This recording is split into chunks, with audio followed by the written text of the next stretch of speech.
Bismillahirrahmanirrahim. Bonjour chers élèves, je suis heureux de vous présenter une séance de l'informatique. J'espère que vous êtes habitués à cette nouvelle façon d'apprendre à distance, soit sur la plateforme Teams ou bien sur la page Facebook de l'établissement. Donc, comme nous l'avons vu la dernière fois, on a vu comment copier, couper et coller un texte. Donc, la première opération qu'on doit faire avant de copier un texte, c'est la sélection. Donc, la dernière fois, on a vu comment on sélectionne un texte. Et après, on utilise les outils de groupe presse-papier que vous voyez ici pour faire copier-coller un texte. Donc pour le cours d'aujourd'hui, on va commencer par cette activité. Donc regardez ces deux textes, le texte 1 et le texte 2. Donc la question, lorsque vous avez saisi le texte la dernière fois, est-ce que vous avez obtenu un texte comme le premier texte ou bien comme le deuxième texte? Donc arrêtez la vidéo 1 minute pour répondre. Seulement une petite remarque, les deux textes ont le même contenu. On passe maintenant à la deuxième activité. Donc toujours on a les mêmes textes. Donc la question 1, quel est le texte qui est bien présenté? Donc comme vous voyez, bien sûr, le texte qui est bien présenté, c'est le texte 2. La question 2. Comparez les deux textes. Donc arrêtez la vidéo 2 minutes pour répondre à la question. Donc il y a la différence de la couleur. Comme vous voyez sur le deuxième texte, regardez le titre, il est en rouge. La même chose pour les sous-titres, ils sont en vert. Il y a aussi la différence de la taille. Comme vous voyez, la taille de texte 2 est assez grande par rapport à la taille de texte 1. Il y a aussi le format de l'écriture, ou bien ce qu'on appelle la police. La police, ça veut dire l'écriture. Donc regardez la forme de l'écriture de texte 1 et la forme de l'écriture de texte 2, ce n'est pas la même. Il y a aussi, regardez pour le deuxième texte, il y a quelques mots en gras. Regardez le mot internet ici, il est en gras. Il y a aussi le soulignement. Comme vous voyez, regardez le titre et le sous-titre, ils sont soulignés. Il y a aussi italique. Regardez pour les sous-titres. Ils sont en italique. Ça veut dire un peu incliné. Il y a aussi la couleur de l'arrière de texte, ou bien ce qu'on appelle la surbrillance. Comme vous voyez ici pour les sous-titres, cette couleur jaune, elle s'appelle la couleur de surbrillance. Et ainsi de suite. Donc lorsqu'on a un texte comme le premier texte, on fait des changements pour le rendre comme le deuxième texte. Cette opération, elle s'appelle la mise en forme des caractères. On passe maintenant à la pratique. Donc arrêtez la vidéo 5 minutes, puis ouvrir le fichier internet que j'ai vous envoyé et essayez de faire une mise en forme convenable pour les caractères de ce texte. Donc, comme nous l'avons vu la dernière fois, on a utilisé le groupe presse-papier pour faire copier-coller. Maintenant, pour faire la mise en forme des caractères, on peut utiliser le groupe police. On peut utiliser les outils de ce groupe pour faire la mise en forme des caractères.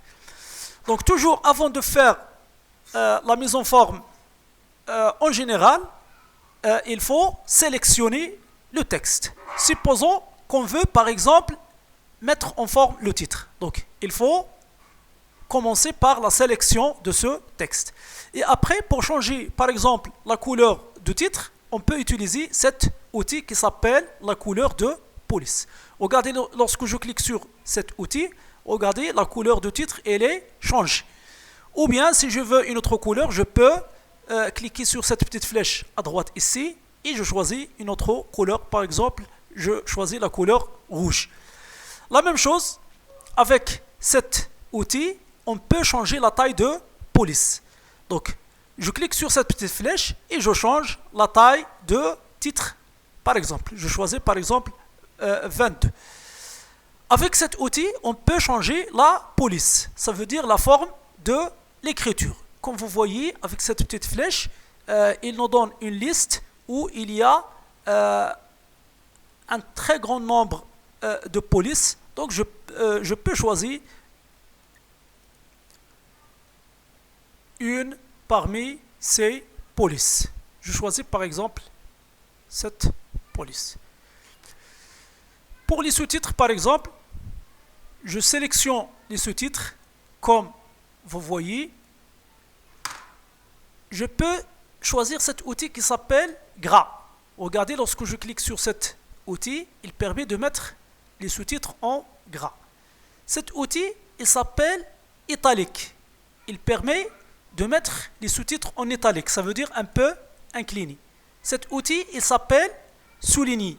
Il permet de souligner les sous-titres. La même chose pour les sous-titres, je peux les choisir une couleur. Et donc par exemple la couleur bleue. Je peux les mettre une couleur de surbrillance avec cet outil qui s'appelle, regardez, la couleur de surbrillance du texte. Donc je choisis une couleur de surbrillance. Donc on peut choisir, il est mieux de choisir des couleurs de surbrillance claires pour les sous-titres. La même chose, on peut prendre par exemple le mot Internet, tous les mots par exemple Internet sur ce texte, je les sélectionne et je choisis ici cet outil gras. Même si je peux les mettre avec une autre couleur, par exemple la couleur rouge et ainsi de suite. On peut changer aussi la taille de texte. Donc tout le texte, je sélectionne tout le texte. Je choisis par exemple la taille 16. Je peux changer aussi la police de tout le texte. Je peux choisir par exemple cette police, script, empty, bold et ainsi de suite. Bien sûr, il y a des outils qu'on n'a pas utilisés dans ce groupe, donc essayez de les utiliser. Il nous reste une petite remarque. Regardez cette petite flèche. Elle s'appelle police. Donc regardez, lorsqu'on clique sur cette petite flèche, il nous donne une boîte de dialogue. Leur titre police. Donc tout ce qui est dans le groupe police, on les trouve dans cette boîte de dialogue. De plus, il y a des fonctionnalités qu'on trouve ici, ça veut dire sur cette boîte de dialogue, et on ne les trouve pas dans le groupe police. Par exemple, regardez, par exemple, double barré. Double barré, cet outil, on ne le trouve pas dans le groupe police. Regardez, par exemple, ici, paramètres avancés. Ici, espacement. Donc, on peut changer l'espacement, ça veut dire l'espace entre les caractères. On peut choisir ici étendu. Regardez ici, on peut changer le nombre de points. Donc, on peut mettre par exemple 5 points. Je clique sur OK.